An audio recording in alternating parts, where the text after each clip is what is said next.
বন্যার কথা মাননীয় পিআইও বলেছেন। এখানে আমরা সারা দেশে অনেক ম্যাসিভ হয়েছে তা না, কিন্তু যেই জায়গায় বন্যা হয় সেই জায়গার মানুষের জীবন তো আসলেই সংকটের মধ্যে পড়ে।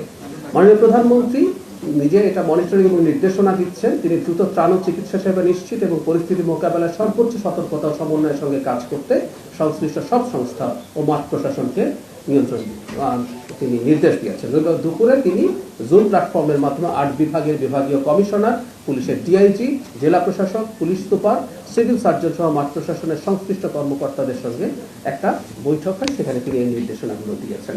তিনি প্রয়োজনীয় যত পদক্ষেপ নেওয়ার, ত্রাণ চিকিৎসা থেকে শুরু করে সবকিছু তিনি জানিয়েছেন। পার্বত্য চট্টগ্রামেও বিভিন্ন এলাকায় বন্যা দেখা দিয়েছে এবং পার্বত্য চট্টগ্রাম বিষয়ক মন্ত্রণালয় সেখানে ত্রাণ কাজ চালিয়ে যাচ্ছে। স্বাস্থ্য ও পরিবার কল্যাণ মন্ত্রণালয়, আপনারা জানেন বন্যার সময়, এটা আমরা জনগণকে আশ্বস্ত করতে চাই, বন্যার সময় সাপের উপদ্রব বেড়ে যাওয়ার প্রবণতা থাকে। কারণ পানি যখন ওঠে তখন সেগুলো আশ্রয়ের জন্য মানুষের বাড়ির দিকে চলে যায়। সেটার মোকাবেলার জন্য যথেষ্ট পরিমাণ অ্যান্টিভেনম, সাপ যদি কাউকে কাটে অ্যান্টিভেনম দিতে হয়, এটা প্রতিষেধক হিসেবে আপনারা নিশ্চয়ই জানেন, সেটা যথেষ্ট পরিমাণে আছে। যথেষ্ট পরিমাণে খাবার স্যালাইন, কারণ এই বন্যার সময় বিশুদ্ধ পানির অভাবে ডায়রিয়ার প্রবণতা তৈরি হয়, সেটাও করা হয়েছে। 11 জেলায় স্বাস্থ্য বিভাগের সকল ছুটি বাতিল করা হয়েছে। আমি আবারও বলছি, বন্যাক্রান্ত জেলায় স্বাস্থ্য বিভাগের সকল ছুটি বাতিল করা হয়েছে। সরকার যথেষ্ট প্রস্তুত আছে। খাদ্য মন্ত্রণালয়ের মজুদ নিয়ে আমরা বলছিলাম, প্রতি সপ্তাহে আমরা দেখছি মজুদ আগের চাইতে অনেক বেশি বাড়ছে। বাংলাদেশের ইতিহাসে কখনো এত মজুদ ছিল না, যেটা 23,26,160 মেট্রিক টন।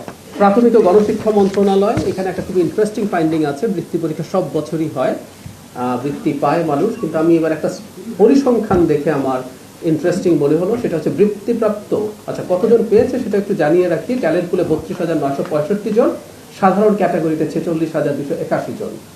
বৃত্তিপ্রাপ্ত মোট শিক্ষার্থীর মধ্যে ছাত্র হচ্ছে 45.29% এবং ছাত্রী হচ্ছে 54.71%। মানে ছাত্রীর সংখ্যা, ছাত্রের মানে পার্সেন্টেজ 10% বেশি। মানে এটা একটা অসাধারণ ব্যাপার আমাদের মতো দেশের জন্য। বিভিন্ন ক্ষেত্রে নারীরা কত এগিয়ে যাচ্ছে তার একটা প্রমাণ।